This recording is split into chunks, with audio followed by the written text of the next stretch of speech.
Here's what you need to do. You've got to first shave your head. You dress all in black. You've got to wear a white robe, eat only kosher foods. You've got to become a vegetarian. You face Jerusalem. You've got to face India when you pray. You pray only in Hebrew, and you grow a nice big beard. And if you do all of those outward cultural things, you'll discover the God of the universe.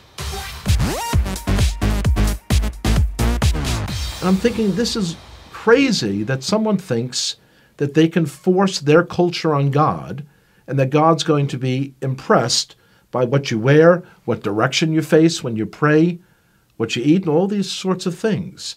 It seemed to me that if there was a God out there who could be known, he should be able to be recognized no matter where I face, no matter how I'm dressed, because he's God. Growing up, we always understood that we had our Bible and the Gentiles had their Bible, the New Testament, and that they were two completely separate books. Because the only people I knew who were believers in Jesus were all people in our public school who were Italian Catholic, I imagined that Jesus was Italian. And so the understanding that he's actually Jewish was a shock. And then to hear that the New Testament was written by Jews, I couldn't believe it. My expectation was that the New Testament was like my grandparents had told me. It was a book on how to persecute the Jews, and it's something you should stay away from.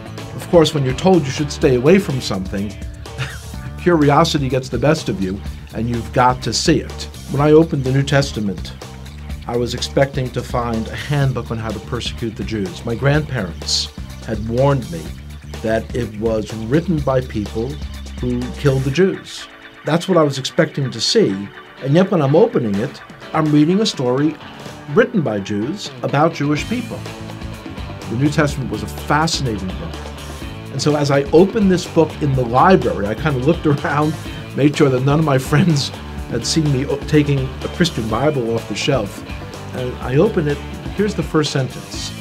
It says, "This is the genealogy of Jesus the Messiah, the son of David, the son of Abraham." So 3 people are mentioned, and they're all Jewish. I was very shocked. And as I continued to read, I'm reading the story of a Jewish man who was born in a Jewish village, in a Jewish country, and one day walks into a synagogue and announces that he is the Messiah. The more I read the words of Jesus, the more I became attracted to him.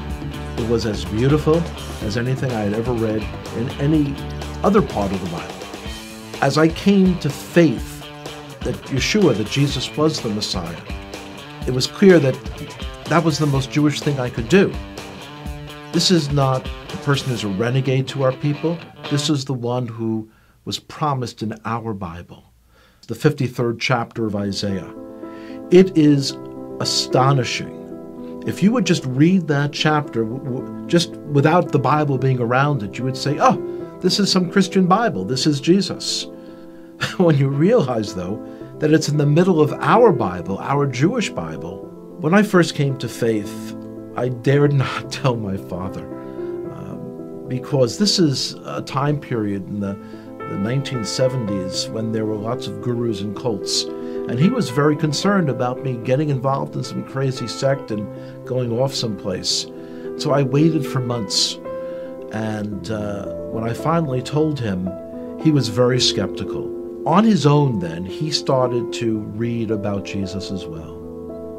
About 1.5 years later, I told him that the fellow who wrote one of the books that he had read, that this fellow was giving a lecture in the city of New York. And he agreed to come out to hear that person.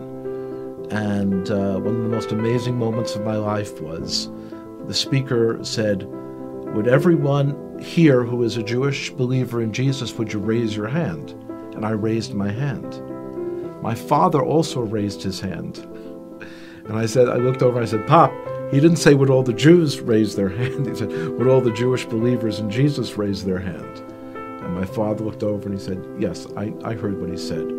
The decision to come to faith in Jesus as the Messiah was not something that was a momentary lark. It wasn't something that was a passing fad. And I could see changes in myself that I knew were not from within myself. I had kind of tapped in to a truth for our Jewish people that was very powerful.